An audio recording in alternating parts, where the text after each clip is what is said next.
আসসালামু আলাইকুম গাইস, সবাই কেমন আছেন? আমার আজকের বিষয়টা হচ্ছে 5GB এমবি নিয়ে। গতকাল থেকে সবাই আলাপ আলোচনা করতেছে কে 5GB পাইলো কে পাইলো না। বাংলাদেশের সবাই 5GB পাবে, আসলে বিষয়টা তা না। বিষয়টা হচ্ছে আপনারা যারা ডাটা যখন বন্ধ হয়েছিল তখন যারা ডাটা ব্যবহার করছেন, যাদের মোবাইলে এমবি ছিল শুধু তারাই পাবেন। এখন যারা ওয়াইফাই ব্যবহার করছেন তারা পাবেন না। এখন আপনি যদি তখন এমবি ব্যবহার করে থাকেন তাহলে তা পাবেন।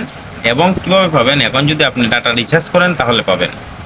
এখন আপনি 1GB রিচার্জ করেন বা 5GB রিচার্জ করেন, এটা আপনার বিষয়। আপনি রিচার্জ করলে আপনার সাথে 5GB অ্যাড হবে আপনার ওই এমবির সাথে, এবং ওই 5GBর ডেট থাকবে 3 দিন। 3 দিন পর এই 5GB চলে যাবে, এই 5GB আর কাজ করবে না। এখন আপনারা যারা বলতেছেন যে সবাই পাবে না, এগুলো ভুল। শুধু তারাই পাবে যারা